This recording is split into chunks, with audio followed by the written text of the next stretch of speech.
Good morning, church. Well, if you don't attend this church regularly and aren't familiar with the transition that we're going through presently, you may be wondering just who I am and what I'm doing up here. In fact, some of my family who's visiting and spending Thanksgiving Day with us may be wondering the same thing. Well, hopefully not who I am, but what I'm doing up here. In fact, it reminds me of the funny little story about two Australian sailors who happened to be docking in London, England. And they decided to spend a night at the local pub. And after an evening of heavy drinking, they began to stumble their way to the door. And upon leaving the pub, they discovered that a dense fog had come down over the city of London. And unsteady on their feet and unsure where they needed to go, they saw a man at a distance near the entrance. And they called out to this man without realizing he was a highly decorated English officer. And they failed to see the medals hanging from his chest. And the one Australian sailor called out to him, "Say, you bloke over there, do you know where we need to go?" Well, rather offended by that lack of respect, he turned to the two officers and said, "Do you have any idea who I am?" And the one Australian sailor turned to the other and said, "He's in even bigger mess than we are. We don't know where we're going, but that bloke doesn't even know who he is." Well, for those of you who don't know who I am, my name is Mano Watsa, and I serve as an elder here at Wilmot Church. And where we're going this morning is on a journey to discover how to live and how to love like Jesus. How to live and how to love like Jesus. And whether you're a regular here, or whether you just happen to be visiting family this morning, or whether you're a skeptic and just not sure of where you're at in your faith journey, and you got dragged here because it was Thanksgiving Sunday and you just couldn't say no, I want to let you know that there is a challenge here in this message for each one of you. So several months ago, I was down in Atlanta. And for those of you who don't know, I run basketball camps, or a team of us run basketball camps, so we're in the camp business. And I travel a lot to the U.S., where a lot of our camps take place in various states and cities. And while I was down in Atlanta, I finished one evening late at night with our staff, and it was about midnight, and I had to be north of Atlanta, an hour and a half north, in a small town, Rome, Georgia. And I had to be there for an early morning breakfast, which meant that I had to get up just a few hours later and take a 4:45 a.m. Uber ride. Now, when I typically travel, I take Uber rides or Lyft rides rather than renting a car, because it allows me to get work done in between meetings or in between visits from one camp to the next. And so typically when I get into an Uber, I'll ask the driver their name, I'll have a little bit of small talk, but as quickly as possible, I want to get on to my work. And so I'll attempt to keep the conversation to a minimum so I can get as much work done in between meetings as possible. But on this particular morning at 4:45 a.m., I was still pretty drowsy, so I had the initial small talk with the driver and found out his name, Sam, and I promptly dozed off. Well, when I woke up 45 minutes later or an hour later, I was a little bit curious as to what he was doing driving so early in the morning, and whether in fact he regularly drove that early. So out of curiosity, I just asked him, and I said, "So Sam, what has you driving so early in the morning? Is this your full-time job?" And he said, no, like most Uber drivers, I'm just doing this on the side. And I said, why the early mornings? And he said, well, I suffer from a really severe case of insomnia. I just can't sleep at night. And insomnia, having trouble falling asleep. He said, I just don't sleep at night. And usually maybe I doze in and out for 2 or 3 hours. He said, but I'll wake up at 2 in the morning and I just can't fall back asleep. And some of you can relate to that to varying degrees. And he shared with me the pain and the torment he experiences at night just lying there staring at the ceiling and not sleeping. And so he said he eventually just gets up and turns on Uber and drives for the rest of the night. So here we were at 4:45 in the morning, and he was taking me an hour and a half north of Atlanta City. And I felt compassion for him. Gosh, how difficult that would be to have sleepless night after sleepless night. And some of you know what that's like. And I've never experienced that. In fact, I'm the opposite. I fall asleep so quickly, I can fall asleep just about anywhere, anytime. And if you've spent any time with me, you've seen me sleeping in some of the most odd places imaginable. But he had the opposite situation. And in feeling compassion for him, as we were getting close to Rome, Georgia, I said to him, just out of curiosity, Sam, do you have any type of faith background? Because I had already just shared with him some of what I knew in terms of sleep research. Because I work with athletes all the time, one of the topics we address with athletes is sleep, because it's such a critical part of their development as an elite level athlete. And so I had already shared with him some best practices around sleep and visualization and relaxation, and he had tried many of these things already. And wanting to help, I didn't just want to leave him and say, tough life. Thanks for the ride. And so I just asked him, I said, do you have any type of faith background or faith perspective, Sam?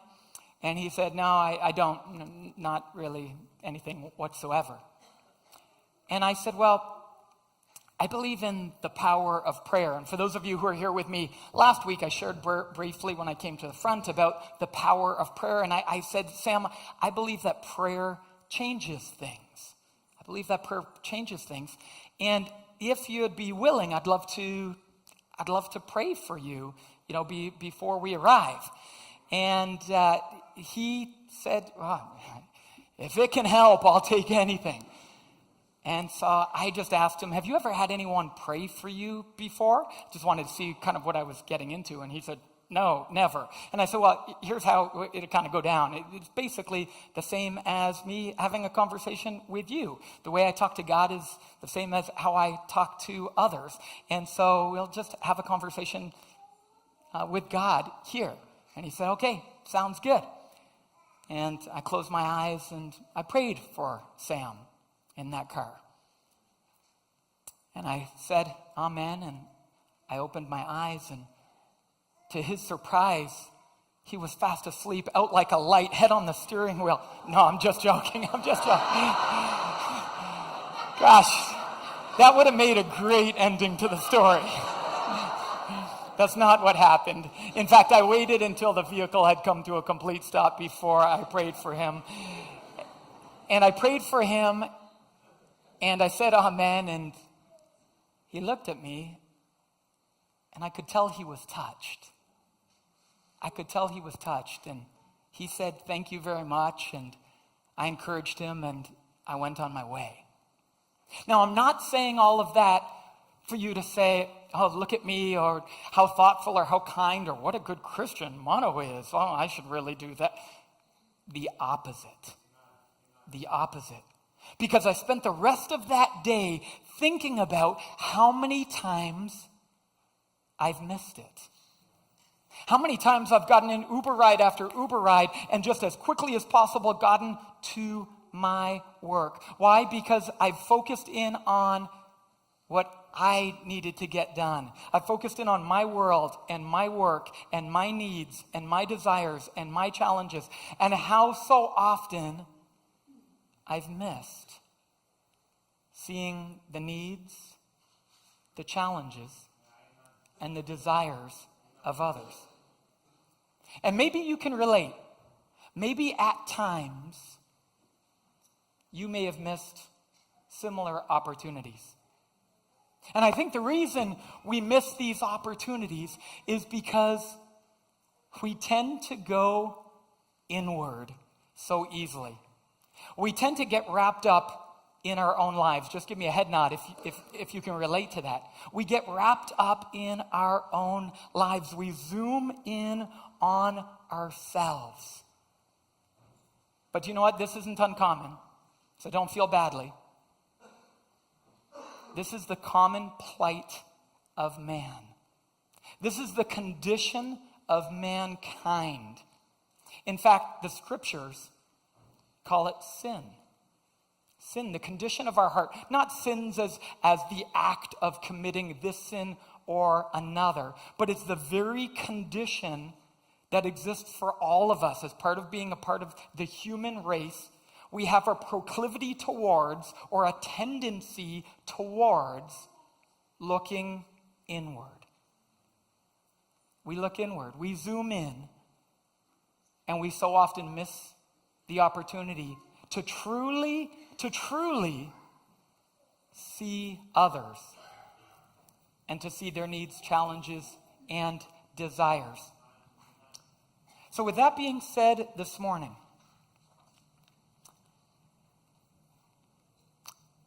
I'd like to share with you an answer to this challenge. But before I get there, where do we see it? Well, first of all, I see it with teams. As a longtime basketball coach, with nearly any team I've ever coached, when there was ever disunity or a breakdown in the team, and in basketball it's not just 5 fingers, you become one fist. Well, when there's a breakdown in that, it nearly is always the result of an individual player or several players beginning to look inward, beginning to look at their lack of playing time, their lack of opportunity, their frustrations, their challenges, which is the exact opposite of the very essence of what it means to be in team. Because team in its very essence is the giving of your self-interest, the giving of your desires, your needs, your challenges for the betterment of the team. The trade-off, that's what being a part of a team truly means. And what being a part of a family should mean as well. And speaking of family, with those that I've had the privilege of supporting through some of the darkest hours of their lives, those who I've supported through marital breakdowns, nearly every time it's come as the result of at least one spouse, if not both, choosing to focus primarily on their own desires, needs, and challenges. And when both parties, or even one, begins to look inward instead of outward, the walls go up. Unconditional love is replaced with conditional love, and they're clearly not meeting the condition of loving you, and so you stop loving them. It happens in every context, in every environment, and it's the condition of our souls. So this morning, I'd like to talk about the answer to that. Because at the end of our lives, I don't believe any one of us want to be remembered as being self-absorbed or self-focused. Regardless of the level of success we may aspire to, we long to be about something bigger than ourselves. And surprisingly, listen closely to this. This is an important one. Surprisingly, becoming a Christian does not necessarily mean that it will automatically change your inward bent. Let me say this again. It's an important one for us to hear, especially for those of you who are followers of Christ in this room. Becoming a Christian does not automatically change your inward bent. It just means you're forgiven for it. It just means you're forgiven for it. So this morning I want to share with you what the Apostle Paul says is the answer. And I want to help you to see the life of Christ through a brand new lens. Quite possibly a brand new lens this morning. The outward mindset. The outward mindset. So the central passage that we'll be taking a look at this morning is Philippians chapter 2, verses 3 to 8. It's a common passage for probably many in this room. But let me just give you a little bit of a historical context here to the book of Philippians, for those of you that may not be that familiar with it. So first of all, Philippians. It was written to the Philippian people, the people from the city of Philippi. The book was written nearly 2,000 years ago, approximately 20 to 30 years after the death and resurrection of Christ. The city of Philippi was in the province of Macedonia in the country of Greece. Paul had visited Philippi. He had planted a church in Philippi. And now 10 years later, the Apostle Paul, who himself had had his life radically transformed by Christ, was now a prisoner for his faith in Christ. And he writes this letter back to the people of Philippi, the Philippians. He writes this letter back as a letter of exhortation, or a letter urging them and encouraging them to live out the faith that he planted in them. Now, it's one of the few letters of the 13 different epistles that are in the New Testament. It's one of the few that is a word of encouragement. Many times it's a word of rebuke and telling them they need to make significant changes, they're getting it all wrong. But in the case of the book to the Philippian people, it was an exhortation, an encouragement, a challenge. So I want to take you through this challenge that he gives them here this morning. Let's look at Philippians 2. Verses 3 to 8 together. And we'll put it up on the screen for you. Do nothing out of selfish ambition or vain conceit. Rather, note the bolded words, in humility, value others above yourself. Let me pause there. This is from the New International Translation, New International Version. What I'd like to read for you is the same verse from the Message. The Message was a Bible written by one man, Eugene Peterson, who was writing to his who wrote or translated the Bible into kind of common language. See, the Bible originally, or the New Testament, was written in street Greek. It was written predominantly in Greek, but in street Greek, or the common slang of the day. But when it's been translated into English, it's generally been translated into more formal language. So Eugene Peterson went on a mission to help his congregation kind of get to the heart of the matter with the words. And so he kind of rewrote the Bible, known as the Message, in this kind of street Greek or street English common slang. So let me just read this passage to you so you know how he said it. Don't push your way to the front. Don't sweet talk your way to the top. Put yourself aside and help others get ahead. Don't be obsessed with getting your own advantage. So let's come on back to this. If we can bring it back up on the screen. Do nothing out of selfish ambition or vain conceit. Rather, in humility, value others above yourself. Humility. What does it mean to have humility? Humility is having a proper perspective of yourself in this world. And what is the proper perspective? According to the scriptures, the proper perspective is knowing that we were made by God. In fact, we are nothing without him. His very breath is in our lungs. In other words, we can't take credit for anything. Everything we have has been a gift from him. And in fact, anything we've done with those gifts that we may even think is the result of our hard work and our efforts and our dedication, even those are gifts he bestowed upon us. He placed those character traits within us, or at minimum, he placed the models and the inspiration for us to live out those character qualities and to grow them.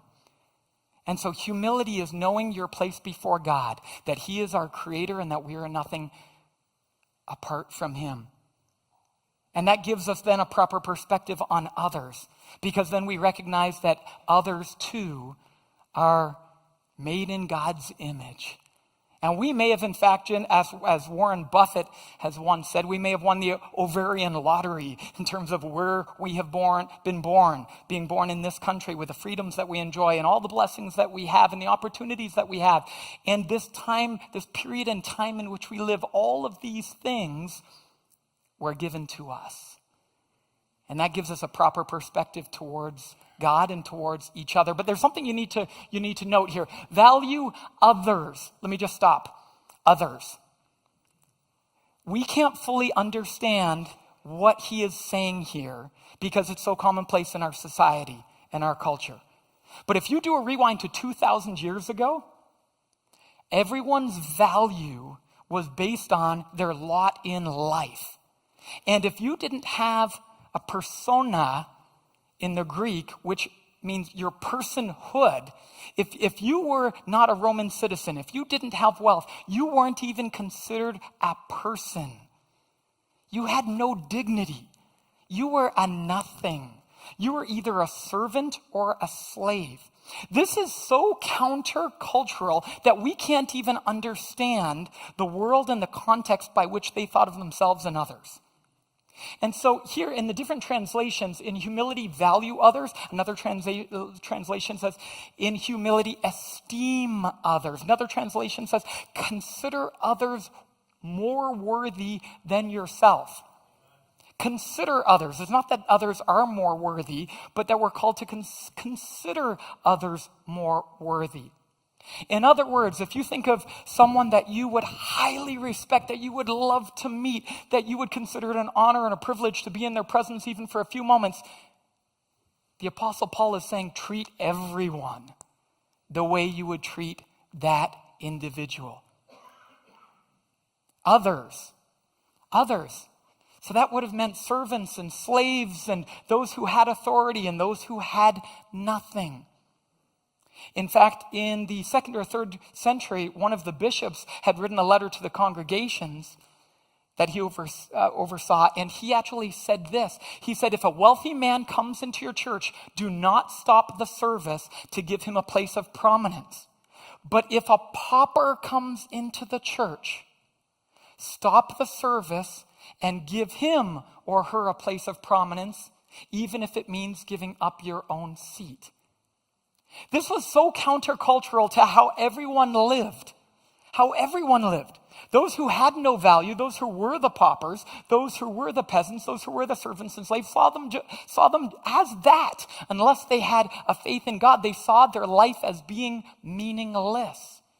And as we see later on in the scriptures we'll take a look at with Christ, those who had the power and authority treated others as if their lives were meaningless.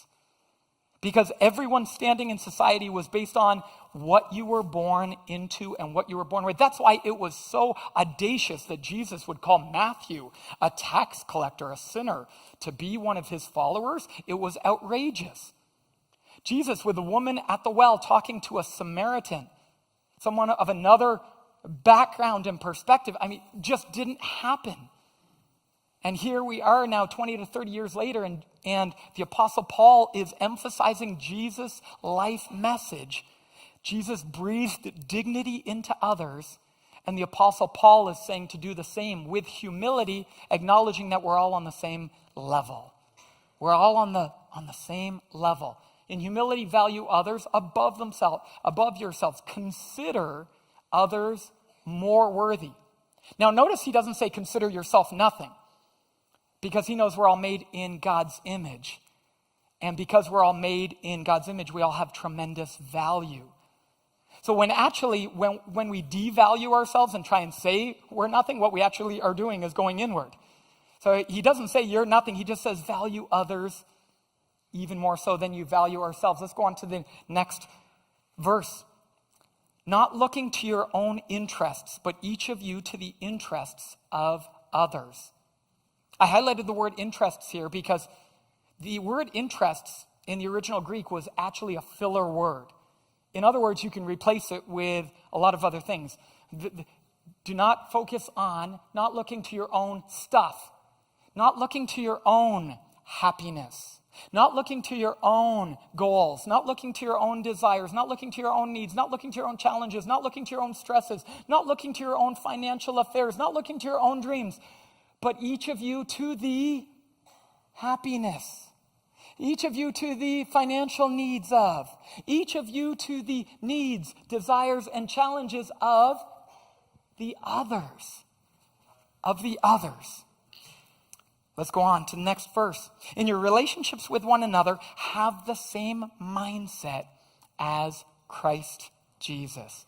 I got to stop here because this is where the penny just dropped for me and everything changed. Mindset. So you got to know, coming from a coach and a basketball background, mindset is everything in sports. When you get to a certain level where the playing field is level in terms of skills and athleticism, mindset becomes everything. The great athletes of our time, the Gretzkys and the LeBron Jameses and the Jordans of this world, what they have over every other athlete is the mindset, the mental edge. So I get that. I teach that. So when I saw mindset here, it just leapt off the page. Just leapt off the page to me. And it immediately made me think back to a few months ago when I was in Israel. And I had the opportunity to go to Israel with an organization called Peace Players International. And Peace Players takes Jewish kids and Palestinian kids and uses basketball or sport for social change. And what that means is they help Jewish kids and Palestinian kids play together, which they would typically never do. In fact, there's a wall that prevents it, so they have to get custom visas for the Palestinian kids even to come into Israel in order to be able to play. And they break down the cultural and the religious walls by helping the kids to see each other as human beings. They help them to see the needs and the desires and the challenges of the other. And in doing so, they begin to develop friendship and they begin to create change. I had the opportunity to go over there and I spent time with the gentleman who had brought the entire curriculum to the organization, which is thriving as an organization, and they do work in many different countries in the world now. And I was learning about this mindset that they teach. They actually call it the outward mindset. And it was written by the originators of a book called The Outward Mindset. The Arbinger Institute wrote this about how you can zoom out, that's my language, not theirs, instead of zoom in. And so when it says in this passage, in your relationships with one another, have the same mindset as Christ, you look back to the previous verses, what was that mindset that Christ had? Well, he didn't look to his own needs, but to the needs of others. And all of a sudden the penny dropped for me, and Jesus had an outward mindset. What Jesus continually demonstrated and continually taught was the ultimate outward mindset. He never zoomed in on himself. He zoomed out towards the needs, desires, and challenges of others. And so that immediately began for me a race through Scripture. A race through Scripture to validate, is that actually correct? Is Jesus the ultimate demonstration of the outward mindset? But let me finish off this verse before we take a look at some passages of Jesus' own words himself. Next verse, who being in very nature God, did not consider equality with God something to be used to his own advantage.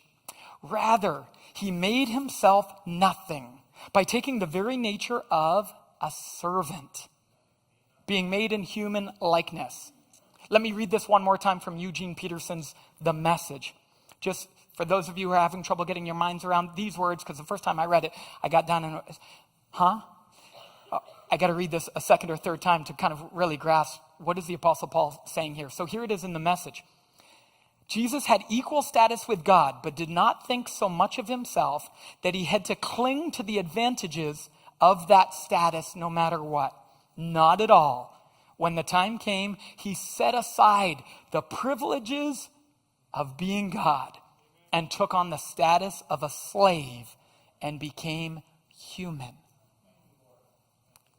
Let's go back to that verse that I had just shared from the NIV version, because in the NIV version it said he took on the nature of a servant, and Eugene Peterson said he took on the status of a slave. Stop there. Let's understand this. This goes against everything that anyone thought of when they thought of the gods. When they thought of the gods, any intersection that any gods had 2,000 years ago with mankind, God was the dominant force. God was the orchestrator of all events. This thought wouldn't have even been fathomable for people in New Testament times 2,000 years ago. The entire concept that God, the creator, if he was to show up on planet Earth, he's coming like some of those action movies we see in our movie theaters. He's coming with force and power. That's the only way. This thought that he would come as a servant, as a slave, unfathomable. Unfathomable. No one could even dream that up. That defies logic, defies everything that they would have known or believed. Yet the Apostle Paul says that's how he came, giving up all the privileges that came with him being God. And so what did we see? We saw Jesus come as a servant. In fact, Jesus washed the feet of his disciples. Jesus demonstrated his servant's heart. He demonstrated his servant's nature in that single act, but actually lived out throughout his lifetime by continually putting aside any of his needs, desires, or challenges in order to focus on the needs, challenges, and desires of others. And he demonstrated it through actually washing their feet. But that was just a simple act to show them what they would be called to do. And finally, to round out that passage in verse 8, Philippians 2, verse 8, and being found in appearance as a man, he humbled himself by becoming obedient to death, even death on a cross. If you notice, the word obedient is highlighted there. Why obedient? Not only did Jesus demonstrate and model the perfect example of an outward mindset towards others, he demonstrated an outward mindset towards his Father. He said, your plan, not my plan, your ways. He demonstrated obedience, perfect obedience, and as it says, to death, even death on a cross. So with that being said, let's take a look at the bookends of Jesus' life. We can't unpack all of Jesus' life to take a look at how he demonstrated this outward mindset. But what I'd like to do is take a look at the beginning of his ministry, and then 3 years later, the end of his life, his dying words, to take a look at how he demonstrated the outward mindset. Now, I'm not going to put all the scriptures on at the front or on the screen. I'll just put the words of Jesus, and let's go ahead and start with Luke chapter 4. Luke chapter 4, verses 1 to 13. This is a familiar story. Whether you've been in church much or little or never, you've probably heard this story. Jesus, full of the Holy Spirit, left the Jordan, where he had just been baptized by John the Baptist, and was led by the Spirit into the wilderness, where for 40 days he was tempted by the devil. He ate nothing during those days, and at the end of them, he was hungry. I call that the understatement of the century. He hadn't eaten for 40 days or 40 nights. He was in the wilderness, and he's apparently hungry. The devil said to him, if you are the Son of God, tell this stone to become bread. What's the temptation? The temptation here is for Jesus to zoom in on himself, on the real, tangible, physical need he had for food. Tries to tempt him to meet his own needs, to use the God powers that he legitimately had as God's son, to use them illegitimately to focus on himself. Why would that be an illegitimate use? Because God himself does not look inward. And the devil attempts to tempt him to do so. But of course, Jesus resists and says, it is written, man shall not live on bread alone. The devil led him up to a high place and showed him in an instant all the kingdoms of the world. And he said to him, I will give you all their authority and splendor. It has been given to me, and I can give it to anyone I want. If you worship me, it will all be yours. Well, first of all, I think Satan was overextending what his authority and powers truly were. But in this temptation, Satan attempts to address what he thought Jesus' greatest desire was Why did he think Jesus' greatest desire was to assume power and dominion and authority? Because that's what Satan himself wanted when he was in heaven. And that's what got him thrust out of heaven by God himself. And so, not surprisingly, that's what he thought Jesus would want as well. And so he attempts to tempt him. I will give you all the authority and splendor. But Jesus answered, it is written, worship the Lord your God and serve him only. Jesus turns him back to Scripture both times. So then we get to the final temptation. The devil led him to Jerusalem and had him stand on the highest point of the temple. If you are the Son of God, he said, throw yourself down from here. Did you catch it? He was challenging Jesus' godhood. His godhood. Come on, guys. You know what it's like if you've had somebody challenge your manhood. Somebody challenges your manhood, they're calling to your ego. Hey, step up. Hey, prove it. In this, Satan was attempting to challenge his godhood. If you are. He knew he was the Son of God, but he said, if you are. If you are. Now, he did in the first temptation as well. If you recall, if you are the Son of God, tell the stone to become bread. But Jesus didn't focus on the first part. Jesus focused on the latter. Man shall not live by bread alone. So he got distracted by the bread part. So this time I'm going to come back at him again with just, if you are, prove it. Tried to get him to turn inward to his own ego, to just show him who he was. But Jesus answered, it is said, do not put the Lord your God to the test. And in these three temptations, Satan attempts to take Jesus at his place of greatest vulnerability, tries to get him to turn inward. And he resists. And by the way, for those of you who may not be sure where you stand on Satan really exist, here's something interesting to think about.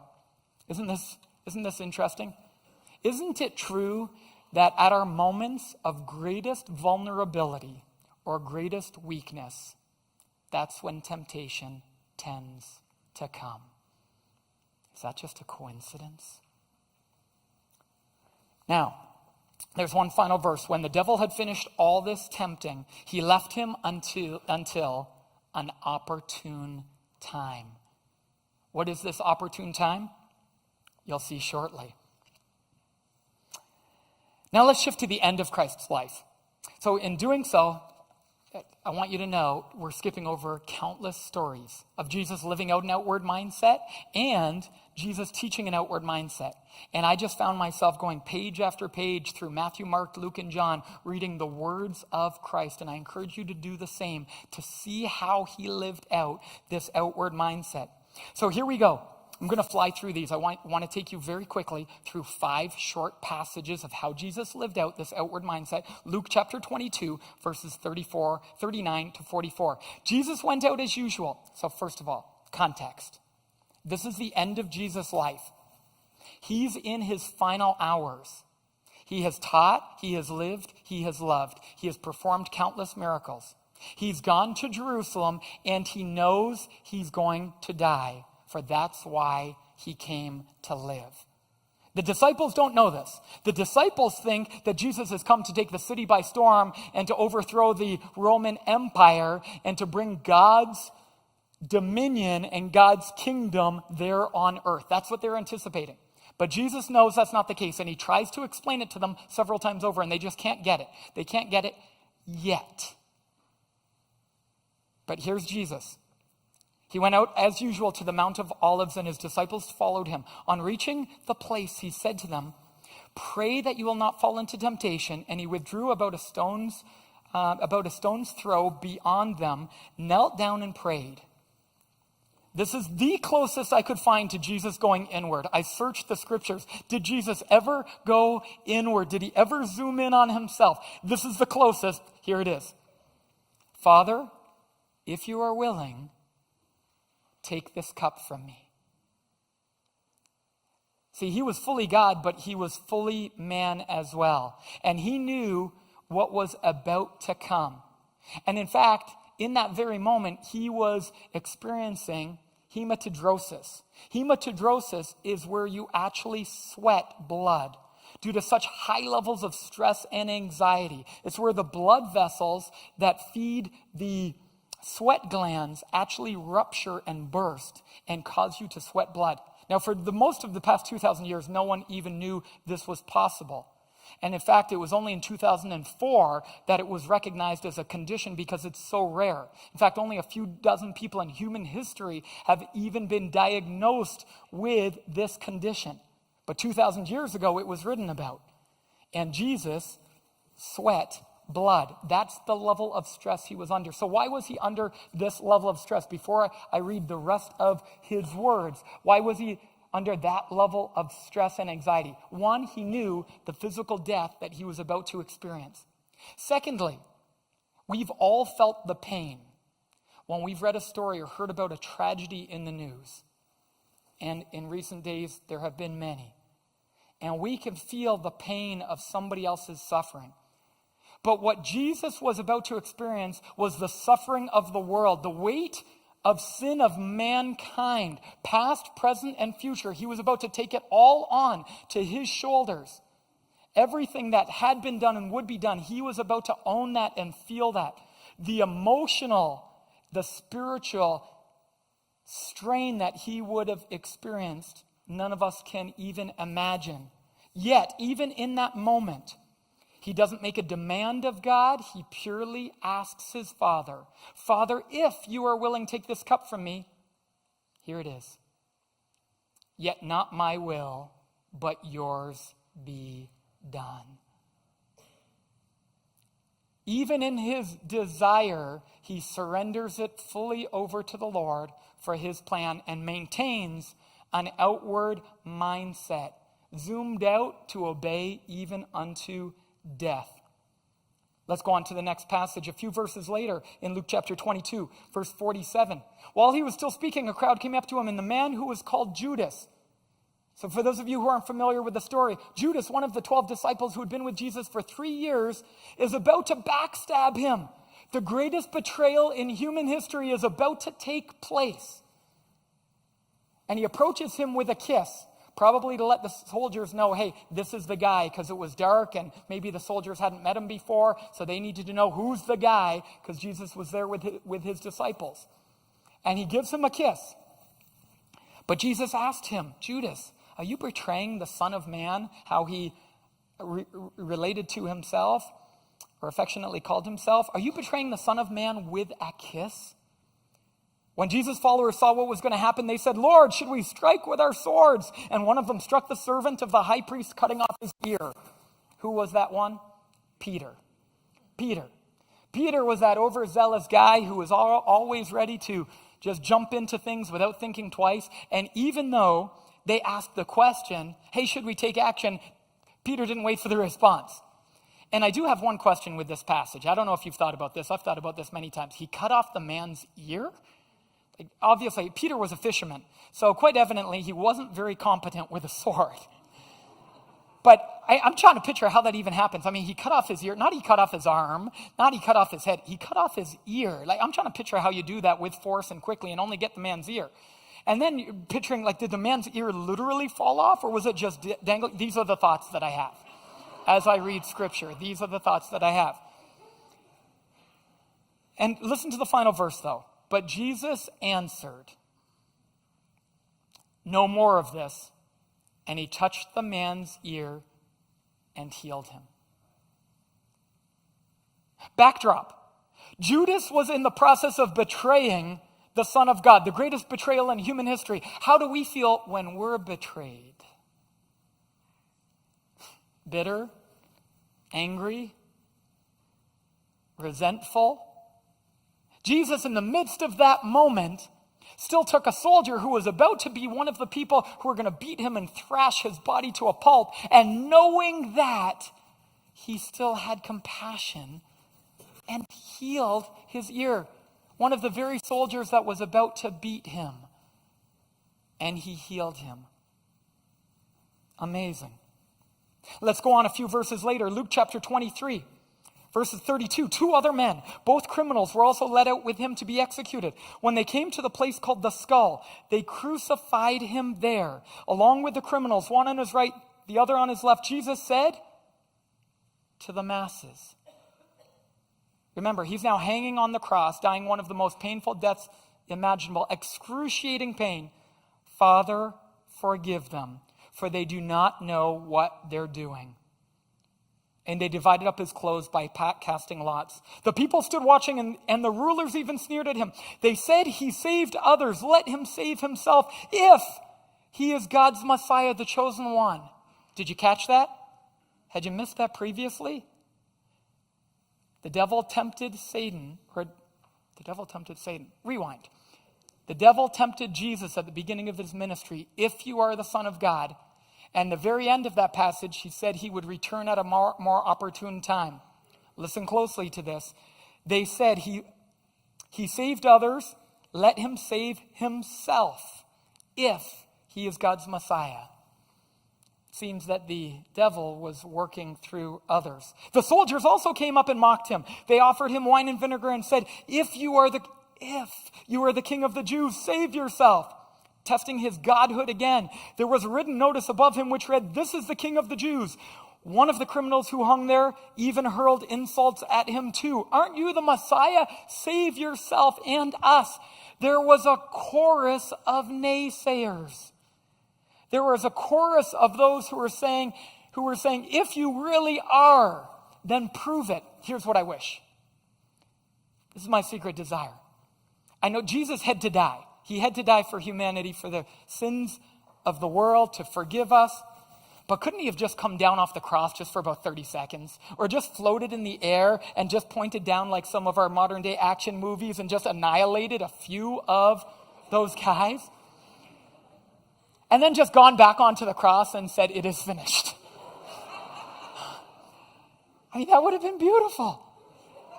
That would have been beautiful. That would have made an epic movie. But he didn't. He didn't. He resisted the temptation to show his greatness, to show his godness. And despite the chorus of insults, he remained on the cross. He remained on the cross. And here's the final passage. Oh, no. He goes on before I share with your final passage, the last verse. But the other criminal rebuked him. Don't you fear God, he said. To the other criminal, since you are under the same sentence, we are punished justly, for we are getting what our deeds deserve, but this man has done nothing wrong. Then he said, Jesus, remember me when you come into your kingdom. They were just a few hours or a few minutes from death. And he declares his greatest need and desire. Remember me. And then Jesus does the remarkable. He gives him the assurance of salvation. He meets his deepest need and greatest desire. Despite the life that he had lived, Jesus answered him, truly I tell you, today you will be with me in paradise. In paradise. Even while on the cross, even moments from his own death, he sees the need of another. A desperate plea of a broken man, and he meets the need. Finally, just imagine his own mother standing watching him die. A few of his disciples, many of them had fled, and here's what happens. Near the cross, Jesus stood his mother. Near the cross of Jesus stood his mother. His mother's sister, Mary the wife of Clopas, and Mary Magdalene. So they're all there. Their hopes are now dashed. What on earth had just happened? They had believed that he was God's son, that he was the anointed, that he was about to overthrow the entire Roman Empire. All their hopes and dreams were hung on one man who now hung on the cross. And Jesus, even seeing their pain, seeing their own, while no one outwardly criticized him, many of the disciples had ran off.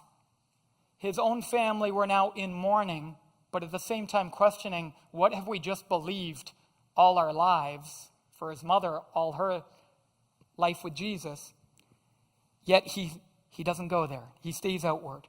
When Jesus saw his mother there and the disciple whom he loved standing there, he said to her, "Woman, here is your son." And to the disciple, John, "Here is your mother." So evidently, Mary's husband, Joseph, Jesus' father, had already died. And Jesus saw his mother's greatest need going forward, somebody to take care of her. And while hanging on the cross moments before his death, he says, "Woman, here is your son." And to the disciple, "Here is your mother." And from that time on, the disciple took her into his home. Stunning. Stunning.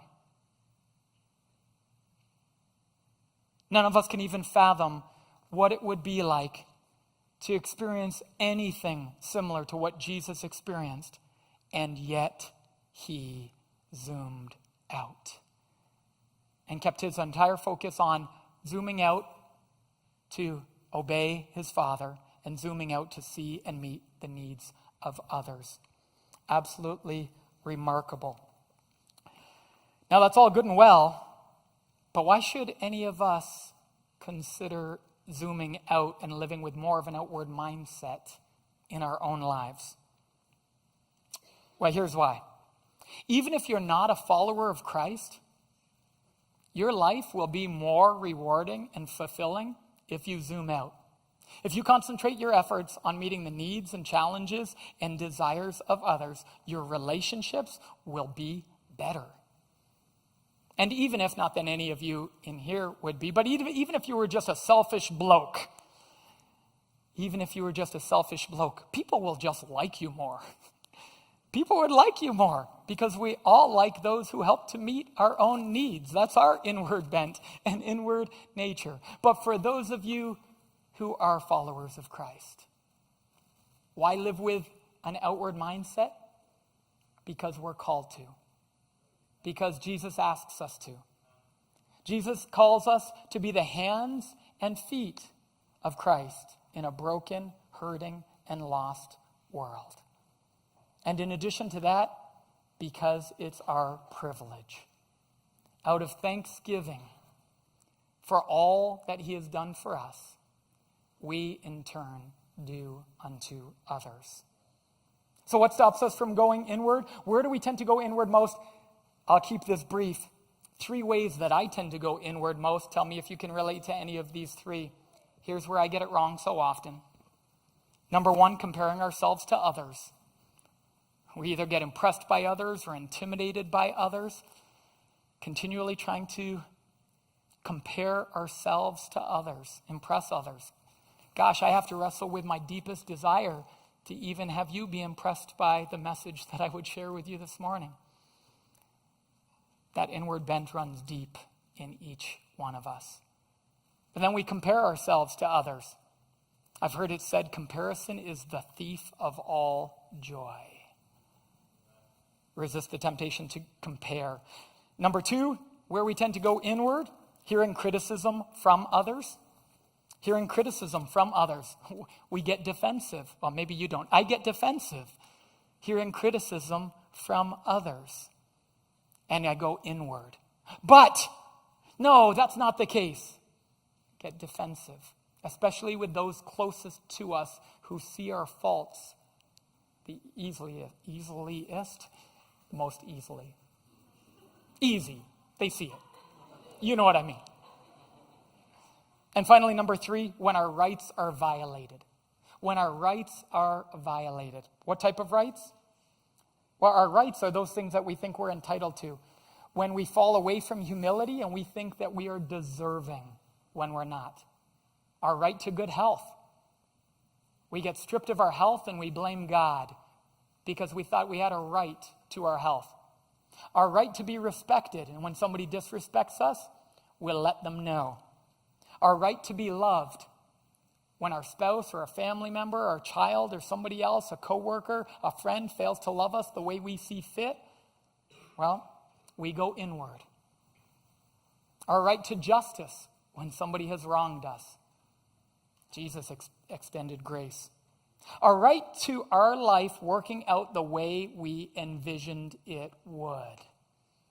Oh, that's a tough one. We think somehow we're deserving of certain things, even entitled. And when we do so, we tend to go inward. And that inward leads to all sorts of feelings: frustration, resentment, anger, bitterness. When you experience those feelings, chances are, you've gone inward.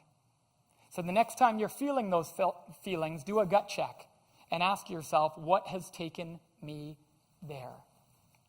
The good news is, though, we don't have to overcome the temptation to go inward alone. Listen to this verse. This is an important one. In John chapter 14, and I will ask the Father, and he will give you another counselor. This is Jesus' own words.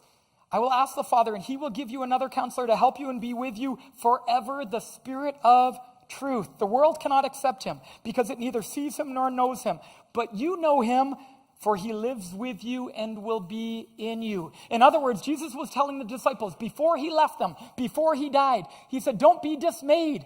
There's something even better than me being with you. It's me in you. It's me in you.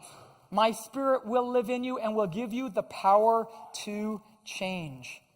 So it's not a matter of trying harder. It's not a matter of trying harder. It's a matter of surrendering and inviting the Lord to work in and through you. Worship team, if you could come on up.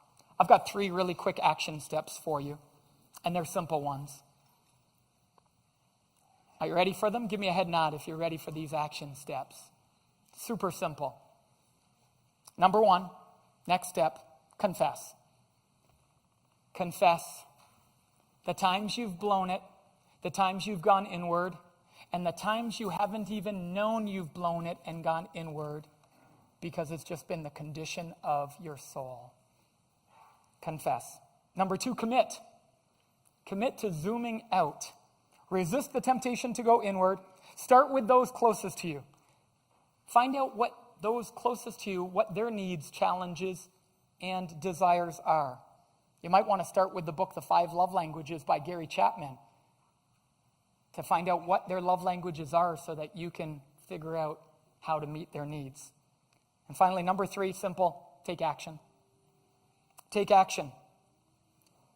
Probably the best action you can take is to read the very words of Jesus and see how he took action. Start small.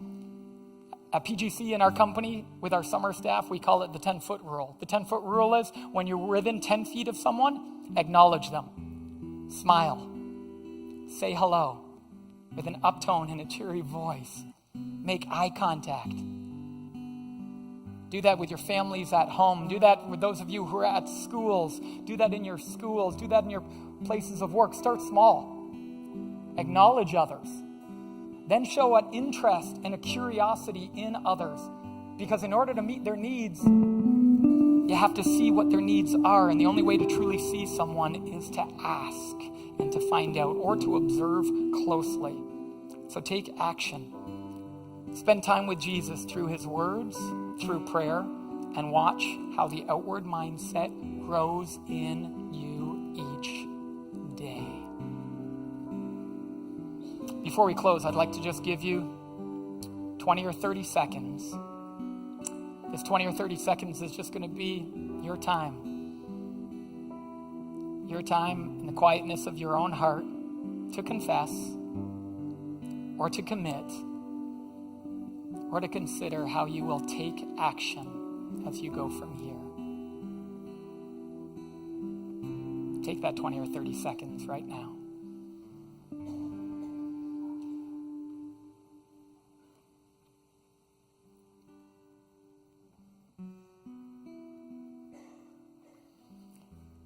My son just returned home from Edmonton. He was at a leadership conference with Jeff Gerber, and he heard the story of a young high school girl who, in walking through the hallways, got to know the custodian at the school, a Vietnamese man who had immigrated over 10 years plus, and she happened to ask him, have you ever gone back to Vietnam? Do you have anyone still over there? And it turned out his parents were still living there. It turned out his siblings were over there. And he said, no, I haven't been back. I haven't been back in all these years. And she said, oh, how come? And he said, well, I can't really afford to go back, with my wife and kids, but would love to. This high school girl, she decided to take action. She committed and took action.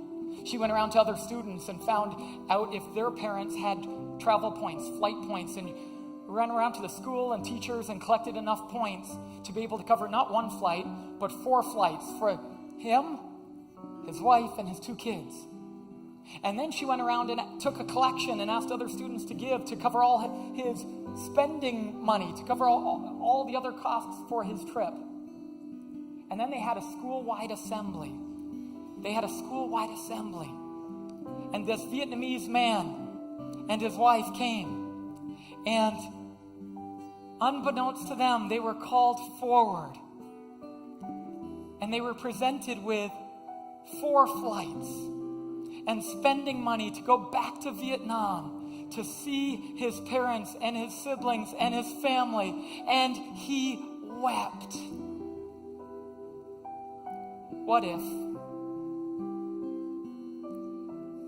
if each one of us here today were to look outward more, were to zoom out enough to see the needs, the challenges, and the desires of those around us? Our co-workers, our fellow students at school, in our classes, business owners and managers, those who report to us to understand their needs and desires, family members, our closest friends, our spouses, our children, kids, to see the needs of your parents. Wow, what a thought. They have needs too? What if each one of us were to begin to see the needs of others more and more? And what if this church as a church body were to see the needs in our community for Wilmot, as Julie shared earlier? What if we were to see our community's needs and meet them in whole new ways with an outward mindset? What type of church would this be? What type of impact could we have? What type of legacy could